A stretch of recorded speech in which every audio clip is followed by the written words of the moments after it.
On a night in December 2001, in Durham, North Carolina, USA, as darkness enveloped everything, an urgent call to the Durham police station shattered the quiet of this suburban area.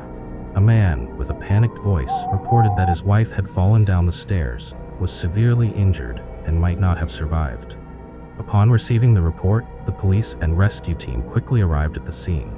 However, as they entered, it was likely already too late. The woman had already passed away.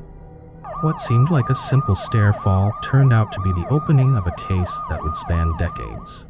Too many questions surrounded the victim's death. In truth, this was not just an accident, but a premeditated incident. This video is based on a true event and is recreated in a 2D animated format. The purpose of the video is to visually convey the story while adhering to community guidelines and platform policies, avoiding excessive or sensitive violent images. Although the video does not contain actual footage or violent illustrations, the content related to serious crime situations may disturb some viewers. Please consider carefully before watching. The author does not promote violence in any form. 1. So what's the truth behind this story? What secrets are still hidden? Subscribe to the channel to join us in uncovering it. Durham, a small city in North Carolina, lies peacefully among forests and gentle hills, where nature's beauty harmonizes with modern life. Here, the Eno River flows through, bringing a sense of tranquility and richness to this land. The forests surrounding the city make Durham not only beautiful, but also mysterious, especially when night falls and fog begins to spread everywhere. The victim's family's mansion is located in an affluent neighborhood. Within this luxurious home, a horrifying crime took place, casting a shadow of doubt over Durham. The man who reported the incident, our main character, is Michael Peterson. He was born in 1943 into a middle-class family in a small town in the eastern United States. From a young age, Michael displayed intelligence, sharpness, and eloquence. He was an adventurous person with a passion for exploration. As an adult, Michael studied political science at the prestigious Duke University. With a sharp mind, he quickly stood out, becoming an outstanding student. After graduation, Michael began working at the U.S. Department of Defense, where he demonstrated intelligence and patriotism. At the age of 22, Michael married his first wife, Patricia, and the couple soon had 2 sons, Todd and Clayton. This was a milestone that helped him advance in his career. When the Vietnam War broke out, Michael joined the U.S. Marine Corps as an officer. During this time, he suffered a severe injury in a military vehicle accident, forcing him to retire in 1971 with honorable rank. However, the injury left both physical and deep psychological scars. After retiring, Michael moved his family to Germany, where Patricia taught at a military base. There, his family befriended the American couple George and Elizabeth Ratliff. In 1985, tragedy struck when Elizabeth suddenly died at the foot of her stairs in her own home. The incident was considered an accident, and her husband, George, had also died a few years earlier due to military duties. Faced with the situation of the 2 Ratliff children, Margaret and Martha, suddenly becoming orphans, Michael and Patricia decided to adopt and care for them as their own.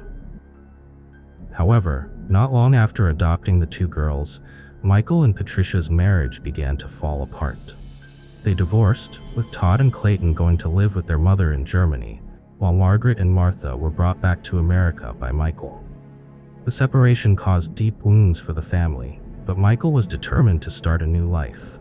With rich experiences from the battlefield and a lingering obsession over Elizabeth's death, Michael began a writing career.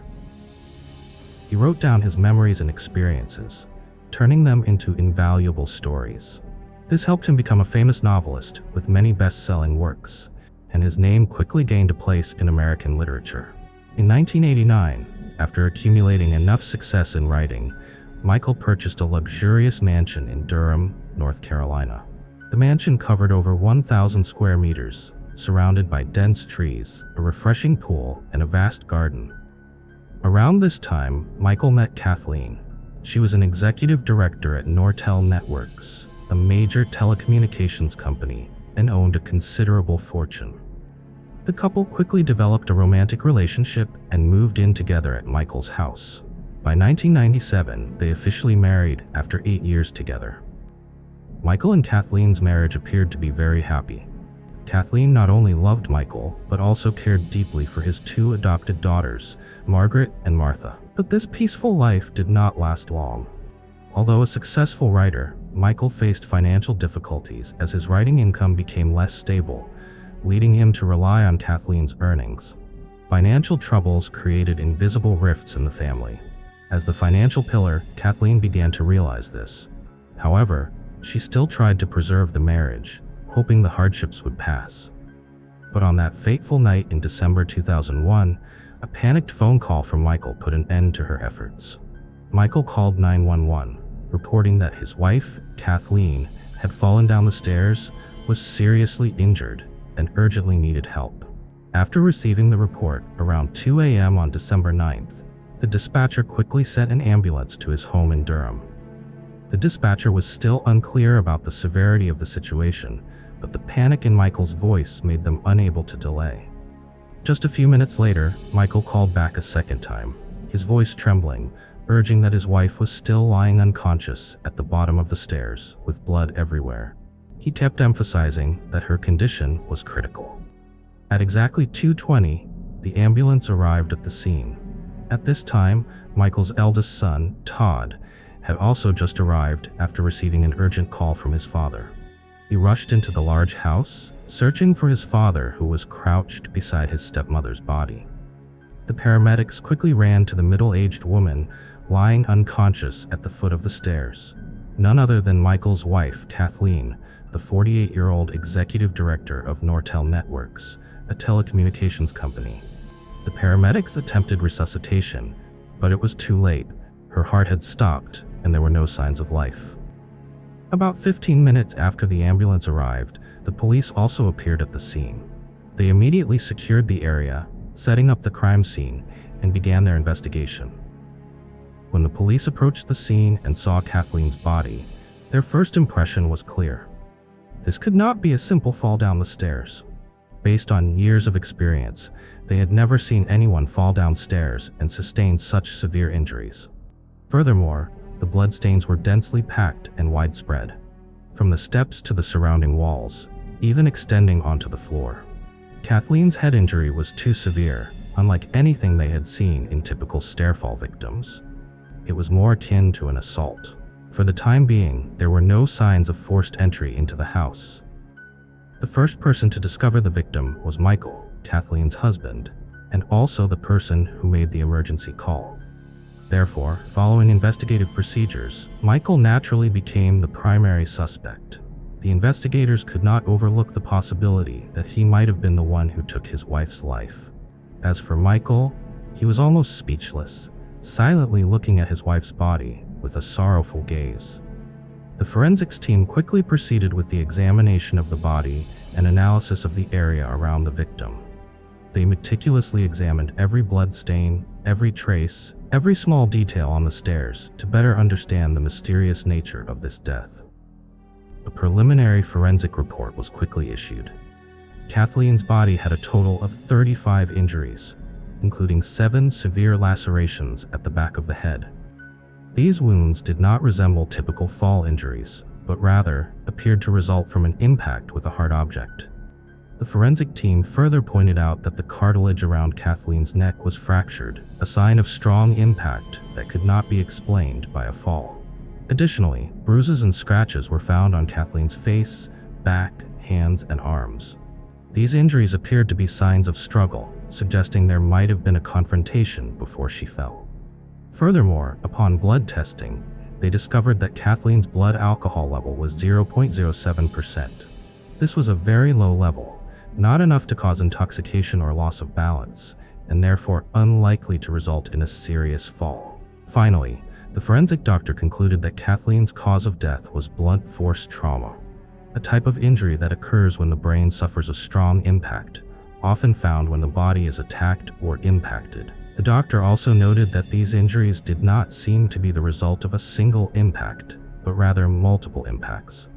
Kathleen likely endured powerful blows that caused brain bleeding and gradual blood loss, leading to death. The estimated time of death was approximately 1.5 to 2 hours after the initial impact. With such clear evidence, the police could not delay any further. They decided to arrest Michael on charges of murder. He was immediately taken for investigation. Outside the mansion, whispers of doubt began to spread about whether Michael had actually murdered his wife. More than a week after the incident, Michael decided to hire a team of lawyers to defend him in court. Leading the team was famous defense attorney David Rudolph, an experienced lawyer in criminal cases. Beside him was private detective Ron Jarrett, a former police officer with sharp analytical skills, currently providing investigative services to individual clients. Additionally, this team included many experts from different fields who would help scrutinize each piece of evidence presented by the prosecution. For now, there were far too many inconsistencies in Kathleen's death. According to Michael's testimony, on that fateful night, he and his wife, Kathleen, were watching TV together until about 11 p.m. At that time, his eldest son, Todd, had gone out to a party with friends.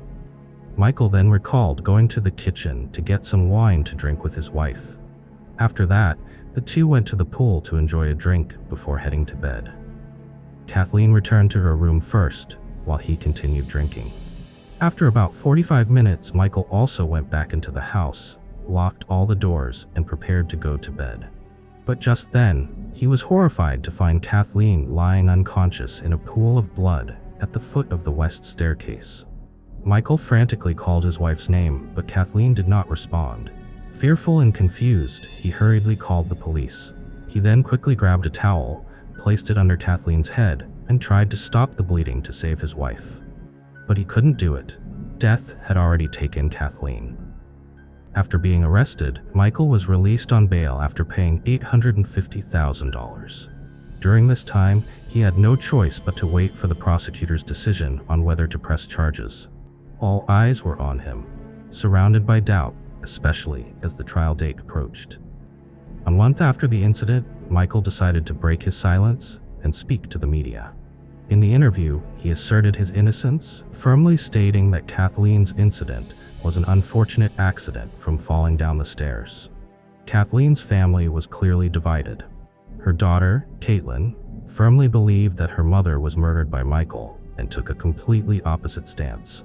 But Michael's children unconditionally supported him, believing that their father could never be a murderer. Under public pressure, the police continued to work day and night to investigate and compile evidence. 5 months after the incident, the district prosecutor, Mr. Harden, published a shocking report revealing an event from Michael's past. This report referred to the death of Elizabeth Ratliff, a close friend of Michael's in Germany. Elizabeth had also been found dead at the bottom of the stairs in her private home in 1985. At that time, German police concluded that Elizabeth died from a stroke and a fall down the stairs, viewing it as a simple accident. However, Elizabeth's mother still remembered the scene vividly. Blood was scattered across the floor, walls, and stairs. Notably, Michael had visited Elizabeth's house that day and was also the first to discover her body. Harden raised the question, was this a mere coincidence, or was Michael involved in both deaths? After completing the legal procedures and obtaining consent from Elizabeth's family, the police decided to exhume her body for examination. The autopsy report on Elizabeth's body showed that she hadn't died from a stroke. There were injuries on her head from a hard object. Although not as severe as Kathleen's injuries, these marks indicated she may have been attacked. With the new evidence, Michael's case quickly went to trial. On July 1, 2003, Michael Peterson's trial officially began, with him charged with first-degree murder. The public closely followed the trial, wondering if Michael was truly a cold-blooded murderer or the victim of a series of suspicious coincidences. In the prosecution's opening statement, Prosecutor Harden made a strong impression by presenting unexpected evidence: a fireplace poker. According to him, this poker was a replica of the one owned by Michael's neighbor. The neighbor had gifted it to her, and it had always been placed beside the fireplace in Michael's house. But after the incident, this poker disappeared without a trace. The police suspected that Michael had used it to attack Kathleen on that fateful night. Prosecutor Harden continued to emphasize, why did a fireplace poker suddenly disappear right after Kathleen's death?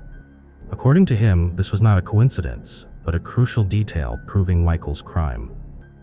He argued that after killing his wife, Michael attempted to clean up the scene and hid the poker to erase any trace.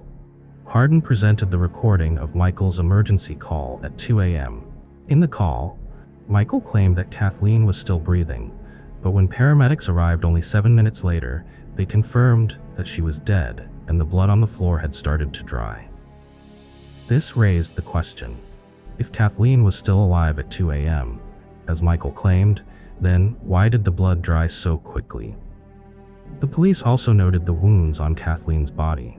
Typically, falls down the stairs result in only 1 or 2 injuries on the head, but Kathleen had 7 serious lacerations, indicating that someone intentionally attacked her.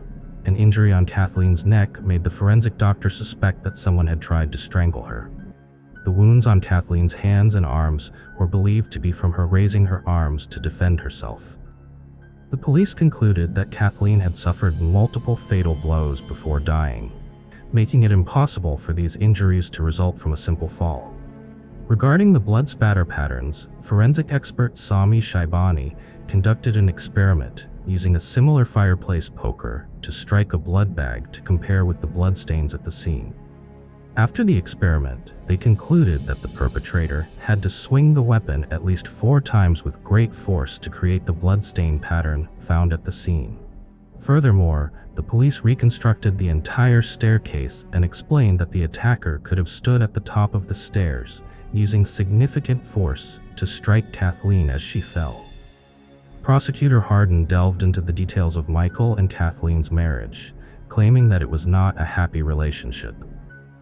He alleged that Michael had an extramarital relationship while living with Kathleen. The police even found emails exchanged between Michael and a same-sex partner, adding to the suspicion of a possible motive for the crime. Hardin argued that on the night of the incident, Kathleen might have discovered Michael's secret relationship while using the computer.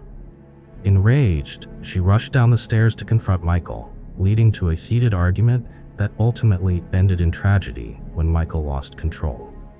Hardin also pointed out that there were multiple blood wipe marks on the walls, indicating that Michael might have attempted to clean the scene, but then gave up due to the excessive amount of blood. Blood was also found on the inner side of Michael's shorts, suggesting he was very close to Kathleen when she was attacked. If it was an accident, blood wouldn't have ended up on the inner side of his shorts.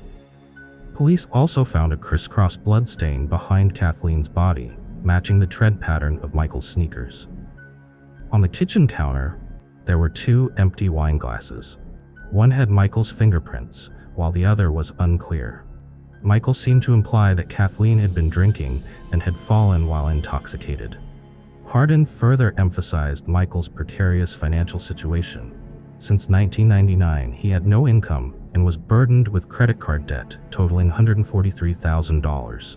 For the past 2 years, the family had solely relied on Kathleen's income, the only stable financial source in the household. Further investigation revealed that Kathleen had a $1.5 million life insurance policy, with Michael as the sole beneficiary. This became an important detail that, according to the prosecutor, increased Michael's motive for murder. In response, Michael's defense attorney, David Rudolph, argued that Michael and Kathleen loved each other deeply. Everyone who knew them viewed them as an ideal couple. No one had ever seen them argue or witnessed any violence. Michael admitted to having a romantic relationship with a man during his time with Kathleen, but denied that it impacted their marriage. In the emails found by the police, Michael even wrote that he and Kathleen were still happy together. Michael's lawyer continued to question the evidence. Although Kathleen had 7 wounds on her head, her skull was not fractured, and her brain had no hematoma. The legal battle was intense, with each side presenting their own evidence and arguments. While the prosecution claimed that Michael had motive and opportunity, the defense worked to prove that Kathleen's death could have been a tragic accident. The media's attention focused on the trial, which lasted over 4 months, making it one of the most controversial and highly watched cases in North Carolina. Journalists followed each detail, turning the trial into a gripping drama that captivated the public. On May 10, 2003, After 5 days of intense deliberation, the jury finally reached a consensus. Michael Peterson was declared guilty of first-degree murder and sentenced to life imprisonment. When the verdict was announced, Michael remained calm, seemingly resigned to a life behind bars. After the sentence, Rudolph continued to file appeals, but each one was denied as the court deemed there was no new evidence to overturn the conviction. Then, suddenly in 2010, a glimmer of hope appeared when the prosecution's key witness, blood spatter expert Sami Shaibani, became embroiled in a scandal. The man who had once testified to Michael's guilt was found to have hidden evidence and falsified results in another case from 1991, leading to the wrongful conviction of a man who spent 17 years in prison. This scandal provided an opportunity for Michael. Rudolph immediately filed an appeal, pointing out that Sami Shaibani had lied in his testimony. Specifically, he had used a fake degree and lacked real expertise in blood analysis. Shaibani's scandal led the court to lose trust in previous blood analysis evidence, and the court decided to reopen Michael's case. After spending 8 years in prison, Michael was released on bail and placed under house arrest, awaiting a new, fair trial. Rudolph knew that Shaibani's lies alone might not be enough to convince the jury. Therefore, he sought a reasonable way out for Michael by negotiating an Alford plea, a unique legal provision in U.S. law.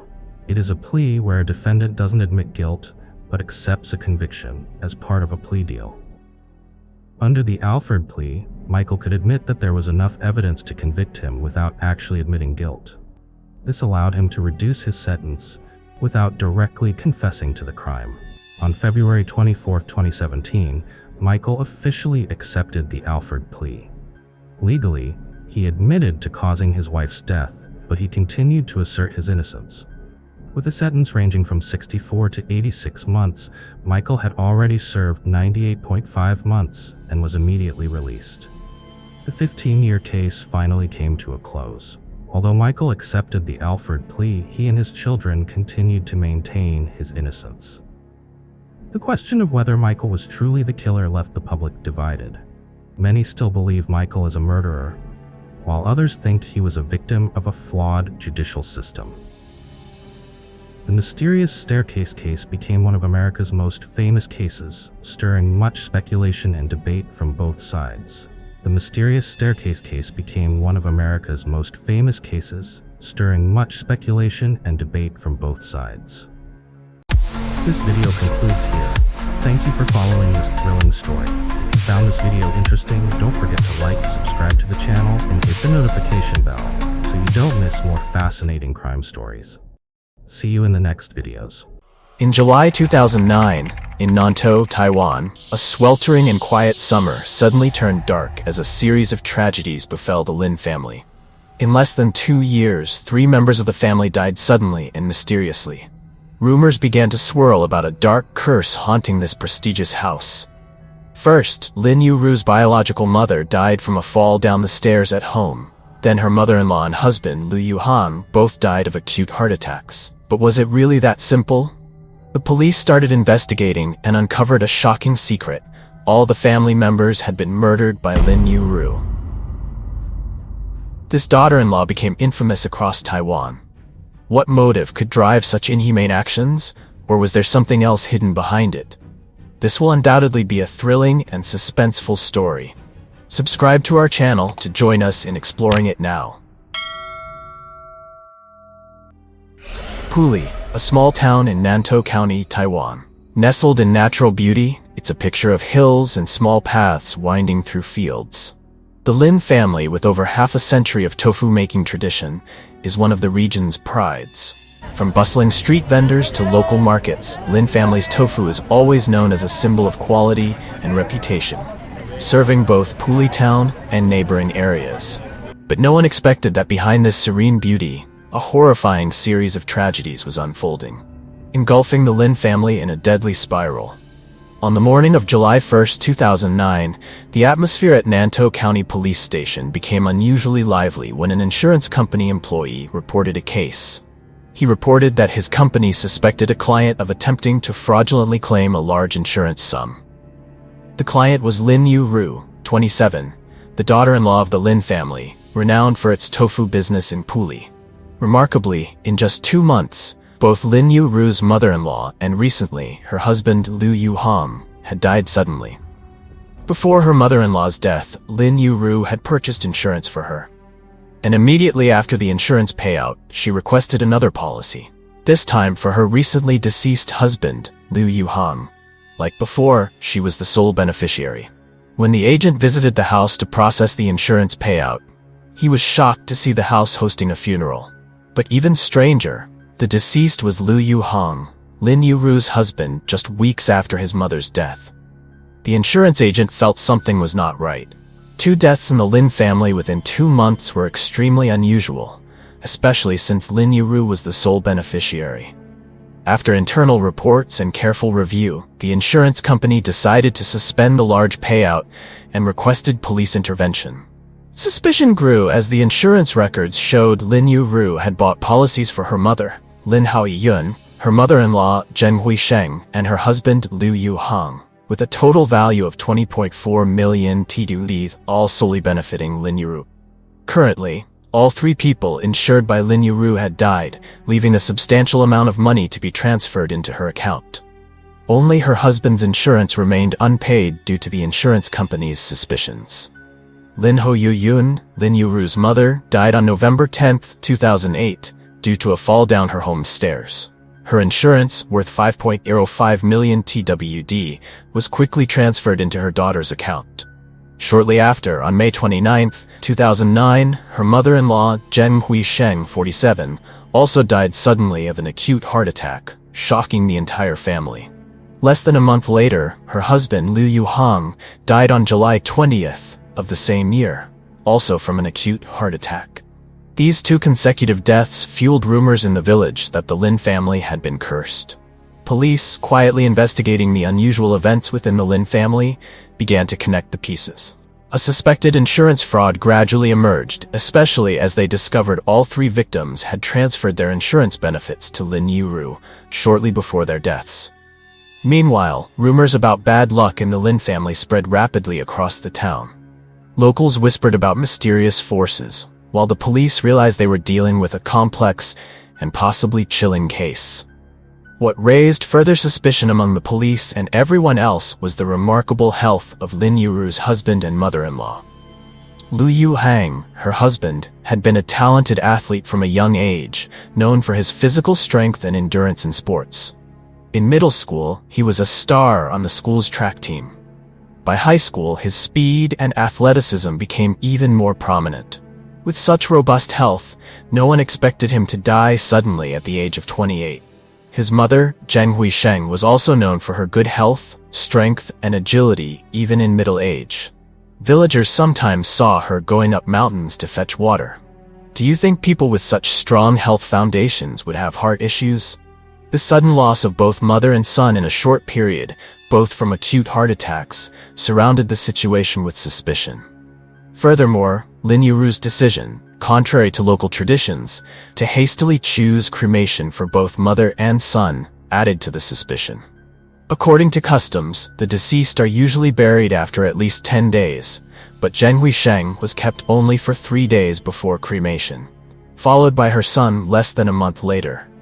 The police began to question, did Yu-ru have a specific reason to avoid an autopsy and ensure that no one could thoroughly investigate the cause of death? The case was now becoming more complicated and tense than ever. When investigators detected signs of foul play, they requested the Lin family to delay cremation to facilitate the verification and autopsy process. The forensics team began working to determine the cause of death, while another team of investigators started by checking Liu Yu-hong's medical records at Puli Christian Hospital, where he had been treated before his death. Here, they discovered abnormalities related to his hospital visits. According to records, on June 25th, Lin Yu-ru brought Liu Yu-hong to the hospital due to vomiting, dizziness, diarrhea, and fatigue. Doctors diagnosed him with a digestive disorder and gave him an IV. A month later, on July 17, Ru brought him back to the hospital with similar but more severe symptoms. Nurses on duty that day detailed his unusual symptoms. According to a nurse on shift, in the late afternoon of July 17, Liu Yuhang exhibited dizziness, pallor, and weakness. After admission, he was moved to the emergency room and then to a private room at the family's request. Initially, Liu Yuhang's health seemed to improve, but around midnight, a nurse noticed he suddenly turned unusually pale. Strangely, Lin Yu-ru, who was always by his side, was absent at this time. Concerned, the on-duty nurse reported the situation to the head nurse, but when the head nurse entered the room, she found that Liu Yuhang had stopped breathing. Resuscitation efforts continued until 2 a.m., but he did not survive. While police continued questioning the nurses, another notable incident emerged. Early on June 25th, a nurse noticed that Liu Yuhang's IV bag was unusually cloudy. Normally, the IV solution should be clear, but it appeared murky, with small particles settled at the bottom. The nurse immediately replaced the IV bag and kept the old one for examination. An hour later, Lin Yu-ru appeared in the room, visibly upset, questioning why the nurse had replaced the IV bag without informing her. After some explanation, Lin Yu-ru stopped arguing and left, but close to dawn, the nurse witnessed a strange scene. Yu-ru was secretly holding a syringe, attempting to inject something into her husband's IV bag. The nurse firmly asked, "What are you doing?" Lin Yu-ru lowered her hand and casually replied that she was just checking if the IV was flowing properly. This incident was reported to the hospital management, but at the time, no one suspected that Lin Yu-ru could harm her family, so it was dismissed. The police obtained the replaced IV bag from the nurse and decided to conduct a chemical analysis. At the same time, the autopsy results came back. Liu Yuhang's blood showed high levels of alcohol and a significant amount of antidepressants, leading to respiratory failure and causing his death. These toxic substances were found in the IV bag Lin Yu-ru had arranged for her husband at the hospital. All evidence gradually revealed the horrifying truth about Lin Yu-ru's role in this tragic chain of events. Lin Yu-ru, born in 1982 in Taiwan, was known from a young age for her beauty and charm. After graduating from a vocational college, instead of taking up technical work, she chose to work as a hostess at a popular nightclub. With her attractive appearance and attentive service, Ru quickly became the club's most popular hostess, attracting many customers and earning a high income. However, Ru's life wasn't just about work. She got involved in the Mark 6 lottery game and became addicted. Nearly every dollar Ru earned was poured into lottery tickets, hoping for a win to change her life. But the result was usually more debt piling up. During work, Ru met Liu Yuhang, a talented track athlete from a family famous for their stinky tofu business in Puli, Nantou County. He was healthy, handsome, and the pride of his family, with a bright future in sports. Ru quickly charmed Liu Yuhang, and their relationship progressed rapidly. Despite the family's strong objections, deeming Ru unsuitable due to her job and lifestyle, when Ru became pregnant, Liu Yuhang was determined to marry her, disregarding his family's concerns. After marriage, Ru's life seemed stable, but she couldn't let go of her lottery addiction. Her debts grew beyond her ability to pay. She started borrowing from loan sharks, accumulating a total debt of over 20 million TED. Worried about their son's future, Liu Yuhang's family provided Ru with a large sum of money to help cover her debts, but it wasn't enough. Ru continued her excessive spending habits, hoping for big wins from the lottery to solve her financial issues.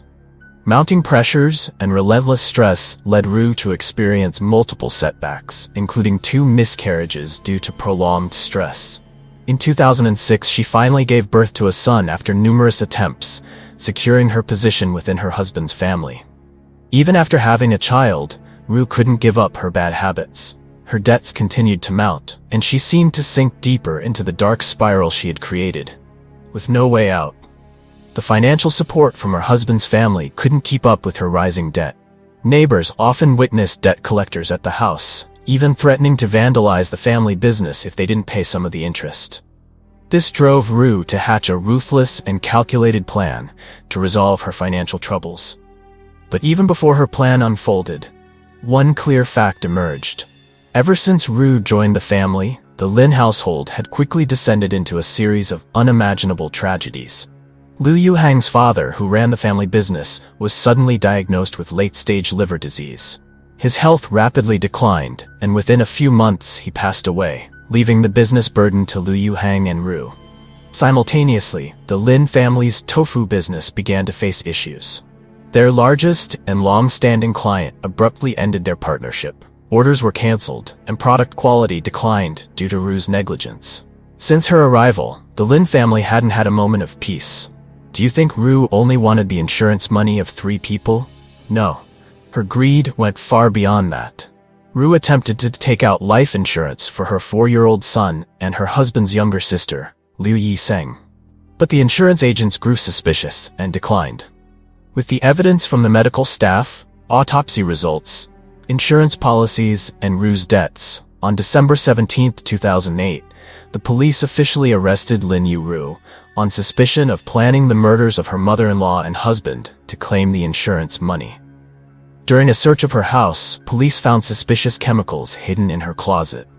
Preliminary tests showed they were a mix of sedatives, high-dose antidepressants, and some neuro-inhibiting chemicals.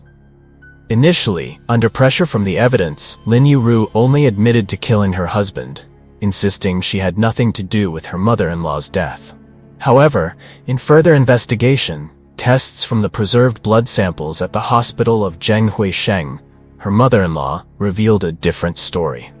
Test results showed that Zheng's blood contained a high concentration of sedative beyond safe levels. When injected intravenously, this substance could cause the heart to stop, quickly leading to death from cardiac arrest. Confronted with undeniable evidence, Lin Yu-ru's mental state began to waver, and she finally confessed to poisoning her mother-in-law to repay her gambling debts. She confessed that, on the last night before her mother-in-law's death, she had laced her food with a sedative. When Zheng Huisheng began feeling unwell, Yu-ru pretended to be concerned and took her to the hospital late at night. In the hospital room, Lin Yu-ru and Liu Yuhong took turns caring for Mrs. Sheng. When it was Yu-ru's turn, she took advantage of her husband's absence to quickly inject the sedative into her mother-in-law's IV bag. After Mrs. Sheng stopped breathing, she feigned distress and cried for help, deceiving everyone into believing that she had died of natural causes. But her schemes didn't end there. Shortly afterward, Liu Yuhan became the next victim. Lin Yu-ru invited her husband and some friends to dinner, and while no one was watching, she spiked his wine with a sedative. When Liu Yuhan began feeling ill and was taken to the hospital, she intended to continue the poisoning, but was caught by a nurse, so she threw the syringe into the trash to avoid suspicion. After her first attempt failed, Lin Yu-ru didn't give up. She requested to have Hang moved to a private room, waiting for another chance to poison him. Despite the nurse's best efforts, Liu Yuhan didn't survive this time. All the poisoning methods were researched by Lin Yu-ru on the internet, and she experimented with concocting them at home. Finally, the police reopened the investigation into the death of Lin Yu-ru's biological mother, Lin Ho-yu-yun, who had reportedly died in a fall accident down the stairs. They found camera evidence showing that on the day Lin Ho-yu-yun died, Lin Yu-ru made a short trip to her mother's house. The police exploited Ru's superstitious beliefs and fear of karma by saying that if she had indeed killed her mother without the truth being revealed, she would face severe retribution. Terrified by this, Lin Yu-ru's mental state began to deteriorate, and she eventually confessed to pushing her mother down the stairs in anger after an argument. Lin Yu-ru explained that on the day of the incident, she had asked her mother for help with her debts, but was refused. In a fit of rage, she used a stun gun on her mother, accidentally causing her to tumble down the stairs. Instead of helping her, Ru staged the scene to look like an accident and left. After receiving the insurance payout from her mother's death, Ru quickly repaid her debts and returned to her cycle of gambling. As her debts continued to accumulate, she embarked on the dark path of plotting to poison her mother-in-law and husband to sustain her devious and cruel actions. The trial of Lin Yu-ru took place at the Nantou District Court on May 20, 2011. The courtroom was packed with citizens, media, and the victims' families. In the tense atmosphere, Ru appeared disturbingly calm, showing no emotion when facing the severe charges. Ru's defense team promptly presented a psychiatric evaluation, claiming that she suffered from severe depression and had attempted suicide multiple times. According to Ru's statement, her family life was consistently stressful, as both her husband and mother-in-law were addicted to the Mark 6 lottery and engaged in both emotional and physical abuse. In her background report, Ru recounted frequent abuse from her husband, and her mother-in-law was also beaten severely by her father-in-law. The two women had often visited doctors for bandages and pain medication. According to medical records, Ru gradually became dependent on painkillers, sedatives, and anti-anxiety drugs. The defense team attempted to call the family doctor who treated Ru and her mother-in-law as a witness to testify to the hardships they endured. However, the court dismissed the request, stating it wasn't sufficient to justify Ru's heinous crimes. On May 20, 2011, after considering all the evidence, the court sentenced Ru to life imprisonment for the murders of her mother and mother-in-law. For the murder of her husband, she was sentenced to death.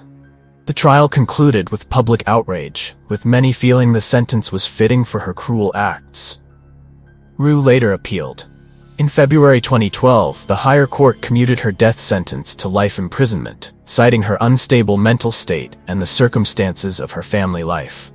However, the case did not end there.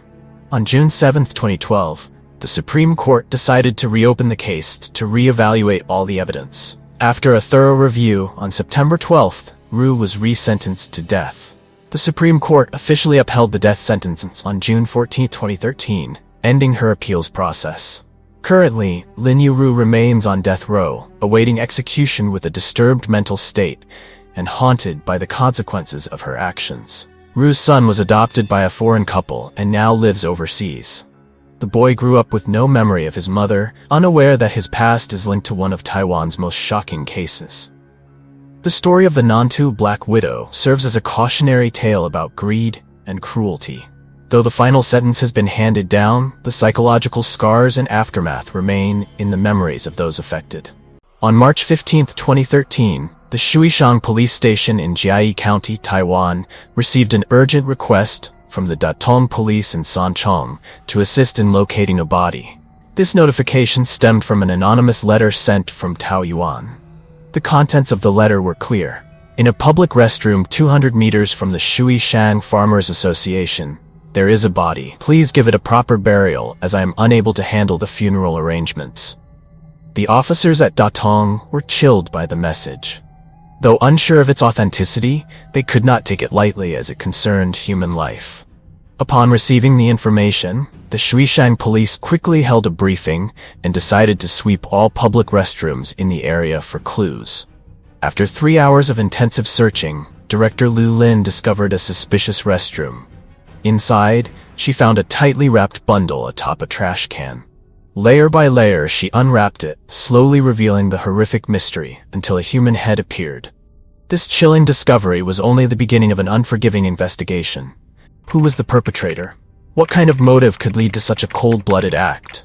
Click subscribe to join us as we uncover the dark secrets behind this mystery. Shuishang, Jiayi, where the incident was discovered, is a relatively peaceful and well-developed area of Taiwan. Shuishang Temple, a cultural symbol of the town, is a place where locals often visit to pray and seek peace. However, investigators quickly realized that the town's serene beauty merely masked the terrifying secrets lurking beneath. Besides the human head, the police also found items such as a jacket, t-shirt, shorts, and women's underwear, all seemingly belonging to the victim. Forensics personnel were promptly called to conduct a detailed examination. Based on the size and shape of the head, it appeared to belong to an adult. The head belonged to a woman between the ages of 25 and 50, cut off neatly, and showed signs of being pickled, causing the skin to dry out, wrinkle, and shrink. The thick salt layer on the surface, along with the smell resembling salted meat, indicated that the head had undergone a special preservation process to prevent decay and deter maggots. This made determining the exact time of death challenging due to the effects of pickling. Upon examining the outer coat layer of the bag, police found a note with the words, Sanchong Chen Yuanding. The writing style resembled that of the anonymous letter received by the Sanchong District Police. Forensic results indicated that, based on the clean, precise cut on the head, the perpetrator seemed highly skilled in meat cutting. The head appeared to be semi-thawed before being cut with a sharp blade. To accurately identify the type of blade used, police needed to find the rest of the body for comparison. The plastic bag containing the head became a critical piece of evidence. Police began analyzing fingerprints and DNA on the bag and scrutinized details in the anonymous letter. This might help them build a profile of the suspect and piece together clues. Police also devoted all efforts to trace the letter's origin, hoping that remnants from it might provide crucial leads on the suspect's identity or information on where the remaining body parts were hidden. Although the anonymous letter was sent from Taoyuan City, the stamp on the envelope was from New Taipei City. This immediately raised suspicions that the sender's address was fake and that this clue was merely a distraction. With the letter investigation stalling, police shifted focus to the name Chen Yuanding, found in both the letter and the note in the bag. Starting here, they decided to comb through missing person records to narrow down potential leads.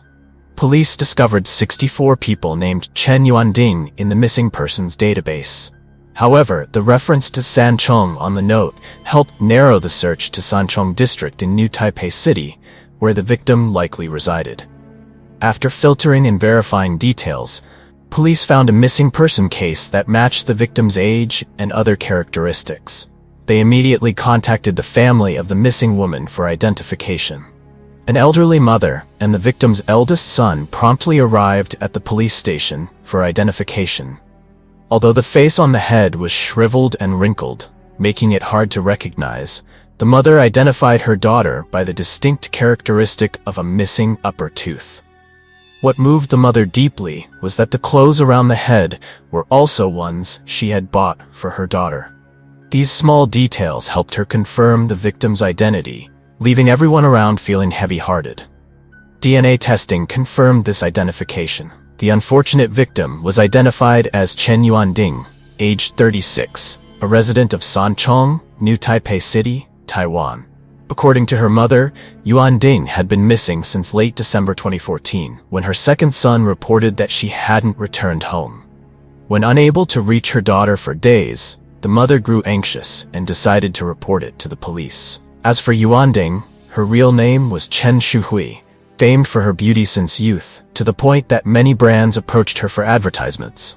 People were drawn to her appearance, charm, and confident demeanor. Yet life was incomplete for her, as she endured an unhappy marriage that ended in just 4 years due to her husband's infidelity. After the divorce, Yuanding fell into depression and once attempted suicide. Fortunately, she was saved in time, but from that point on, her mental state gradually became unstable, with frequent moments of clarity and confusion. She was deeply mired in pain and despair, seemingly unable to fully recover.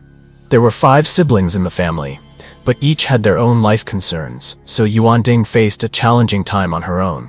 Due to her unstable health and inability to work, Yuanding moved back to her hometown a few years ago to live with her second eldest brother, Chen Jiafu, 38, who still lived at home.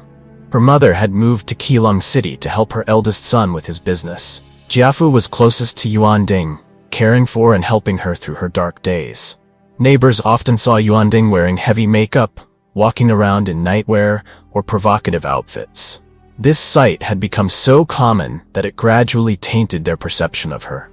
Consequently, her mother changed her name from her original name, Shuhui, to Yuanding in hopes of improving her fortunes. However, not everyone knew this new name, and neighbors continued to call her Ahui, or by nicknames like Little Tiantian or Little Hong, due to her bold style. To support her high spending habits, Yuanding did not hesitate to associate with many men.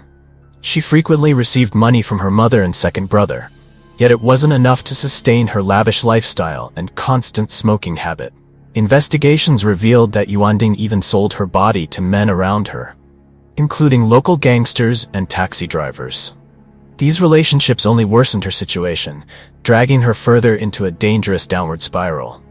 Pieces of Yuanding's complex life began to emerge, leading police to question the men involved with her.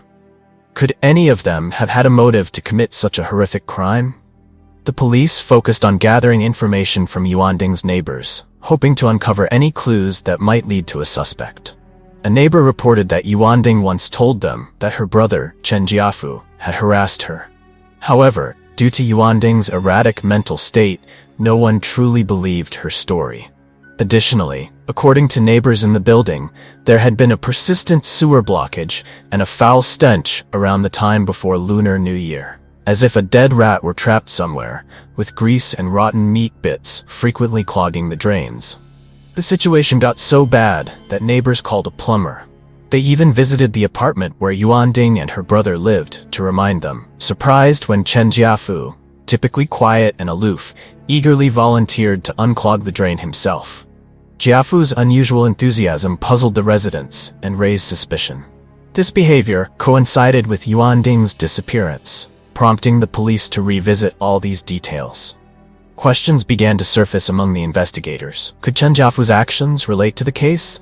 Could Yuanding's previous remarks about her brother have been a warning, one that no one had heeded? Police began noticing irregularities while investigating Chen Jiafu's insurance transactions. They discovered that, since 2011, Jiafu had taken out multiple insurance policies for his sister, Chen Yuanding, with a total value reaching 600,000 TWD. This led investigators to suspect that the case might be part of a sophisticated insurance fraud scheme. Armed with evidence from the insurance policies, Chen Jiafu quickly became the prime suspect in the case. During the investigation, the police also looked into Jiafu's newlywed wife, Liu Mao, 22, a woman from Fujian, China. Liu Mao was beautiful and came from a stable, wealthy family, in contrast to Jiafu, who had a modest background and no stable job. They met in February 2012, and within a few months, Liu Mao decided to marry Jiafu, trusting in the honesty and kindness he projected. However, shortly after their marriage, Jiafu began changing, becoming stingy and irritable. On February 26, 2013, Liu Mao suddenly returned to Fujian for a relative's funeral. When questioned by the police, she initially claimed this reason, but later admitted to having seen what looked like a human head in the fridge and feared that Jiafu would kill her to cover it up, prompting her hasty departure. According to Liu Mao, Jiafu once mentioned living with a sister who was addicted to alcohol and drugs, often saying she was not a good person. When Liu Mao moved to Taiwan at the end of December 2012, she didn't see Yuanding at home. Jiafu claimed his sister had gone missing. Liu Mao recalled that upon her arrival in Taiwan, she noticed a faint stench in the house. However, whenever she attempted to clean it, Jiafu would stop her, blaming it on smoke from outside. She was too afraid of him to go against his wishes. What sent chills down Liu Mao's spine was Jiafu's previous suggestion to take out insurance for her, although they couldn't proceed due to residency permit issues. This now made her suspect that Jiafu might have had similar intentions for her. Digging deeper into Chen Jiafu, investigators uncovered a suspicious detail from his workplace. According to a restaurant staff member, Jiafu had taken a few days off before Lunar New Year and borrowed a kitchen knife from the restaurant, claiming he needed it for family use. When Jiafu returned to work, he brought back a new knife, explaining that the old one had broken. Police sent the new knife to the forensics lab, hoping to find any traces or evidence linked to the case. They believed Jiafu's hurried return of the new knife might be an attempt to cover up traces related to the crime. Simultaneously, handwriting experts meticulously compared Jiafu's handwriting with that on the anonymous letter sent from Taoyuan. Although Jiafu had tried to disguise his writing style, the experts still recognized distinctive habits in his writing, such as his unique stroke marks and letter slant. This finding was a significant breakthrough, confirming Jiafu as the sender of the letter. However, Jiafu's motive remained a major question for investigators. These findings strengthened the police's hypothesis that Jiafu was directly involved in the crime. They now had more evidence to suspect that he had planned and carried out the crime, with the anonymous letter potentially being part of Jiafu's scheme to mislead the investigation. By tracking Chen Jiafu's phone signal, police found that it had pinged in Shuishang Town, Jiayi County, on March 13th, the same place where the mysterious head was discovered. Continuing to examine surveillance footage, police found evidence from 4 a.m. on March 13th. The footage showed Jiafu leaving his home in Sanchong, New Taipei, carrying 3 large black trash bags. By 5 a.m. the same day, Jiafu was seen at New Taipei Station seemingly disguised. He wore a black coat, a wig, sunglasses, and a mask, and the black trash bags had been swapped for a single white bag. The next video, recorded at 10:30 a.m., showed Jiafu arriving in Jiayi County, holding the white plastic bag, walking along the main road in Shuishan Township toward a public restroom near the Matsu Temple. His actions strongly suggested a deliberate intention. A few minutes later, Jiafu left the restroom without the white bag. Police concluded that he disguised himself from the moment he left Sanchong to avoid being recognized while disposing of evidence in Shuishan Township. During questioning, Jiafu denied all accusations, even when police showed him the head and asked if it belonged to his sister, Chen Yuanding. He refused to confirm, only responding that he didn't want to relive the pain. Based on the current evidence, police speculated that the trash bags Jiafu carried might have contained the dismembered body of his sister, Chen Yuanding, and that his apartment was likely the initial crime scene. Police obtained a warrant to search the residence. Upon approval, investigators found a small trace of blood on the handle of a kitchen knife. Barely visible to the naked eye, testing confirmed the blood belonged to Yuanding. Additionally, a dried bloodstain was found on the lid of a rice cooker. After about 6 hours of on-site analysis, it was confirmed to be Yuanding's blood. Investigators connected the dots, searching for any other remains to strengthen their case. However, no other remains were found in Jiafu's home, worrying police that most of Yuanding's body had been disposed of. They recalled neighbors' statements about the foul smell and fatty residue in the drains before Lunar New Year, suspecting Jiafu might have ground up the remaining body parts and disposed of them through the plumbing. A thorough inspection of the building's drainage and septic system was conducted, hoping to find traces of the body. Despite an exhaustive search, the passage of time had erased any potential evidence, leaving investigators empty-handed. Nevertheless, the discoveries in Jiafu's apartment and initial blood samples confirmed suspicions of his direct involvement in Yuanding's death. 2 days after finding Chen Yuanding's remains, police issued an arrest warrant for Chen Jiafu. When they took him from his home to the investigation headquarters, a tense crowd of neighbors gathered, demanding justice for the victim. To ensure his safety, they had to place a helmet on Jiafu, anticipating potential attacks from the crowd. At the investigation bureau, Jiafu sat across from detectives, his face eerily calm. He remained completely silent, refusing to answer any questions about Yuanding, showing no remorse or regret. Each time his sister was mentioned, he would only smirk coldly, infuriating and horrifying the investigators. At one point, he pretended to have a seizure right there in the room. In this charade, Jiafu started babbling incoherently, drooling and convulsing, creating a pitiful spectacle, demanding special attention. He repeatedly requested a psychiatric evaluation, leaving investigators both astonished and suspicious of this seizure's authenticity. Observing him closely, experts concluded that Jiafu was entirely sane and alert. He was simply a twisted individual trying to escape justice by feigning illness. Police also discovered another side of Chen Jiafu, a fanatical obsession with actress Zhang Wenchuan. In his home, officers found a notebook filled with disturbing love notes to the actress, even including nude photos of himself with messages calling Zhang Wenchuan his beloved wife. In one particularly horrifying instance, he sent her a stack of tissues stained with bodily fluids, demanding that she never film a kissing scene again. When questioned, he proudly admitted this, showing no shame and even displaying a perverse excitement. Reviewing Chen Jiafu's insurance records, police found that since 2011, he had purchased multiple policies for his sister, with a total coverage amounting to 600,000 TWD, naming himself and his mother as beneficiaries, indicating a high likelihood of an insurance fraud-motivated murder. When questioned about this, Jiafu denied all financial allegations, asserting that his monthly income was sufficient and the insurance was just to protect the family. However, in 2012, he had quietly obtained a mental health certificate, citing family history of mental illness to easily access medications, all part of his plan to kill his sister. On the night of December 9, 2012, he prepared by stocking up on black trash bags. That night, when his mother was away, He killed Yuan Ding after hearing her speak with a client on the phone.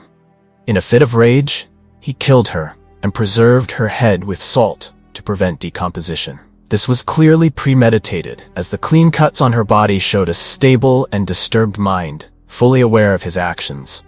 The remaining body parts were kept in his home for 3 months, then dismembered on March 12, 13. Jefu wrapped her head in her underwear with the semen of another man to mislead investigators. However, after leaving her head in the restroom and waiting 2 days without discovery, Jefu feared his plan had failed. He realized that if no one found the body, he would have to wait 7 years to claim the insurance when she was officially declared missing, a time frame he found unbearable. This explained why he sent an anonymous letter to the Sanchong police station, guiding them to the crime scene himself. 6 months later, the case went to trial at the Jiayi County Court. In court, Chen Jiafu denied all guilt, feigning paranoia and claiming, "Aliens implanted a chip in my brain." He asserted he was chased by lasers and exhibited bizarre behaviors to simulate insanity. A psychiatric evaluation from National Taiwan University Hospital confirmed that Jiafu was entirely sane, with no signs of mental illness. With conclusive evidence, Jiayi County Court convicted him of murder. The prosecution demanded the death penalty for Chen Jiafu due to the brutal and calculated nature of the crime and insurance fraud. Facing this request, Jiafu's mother tearfully pleaded with the court. "Both are my children. Despite the horror, what else can be done? I asked the judge to spare Jiafu, to give him another chance." On April 30, 2015, the court issued the final verdict. Considering Jiafu's dutifulness to his mother and her heartbreaking loss, with a daughter murdered and potentially losing her only remaining son, the judge sentenced Jiafu to life imprisonment instead of the death penalty. The life sentence, rather than the death penalty, immediately sparked outrage across Taiwan.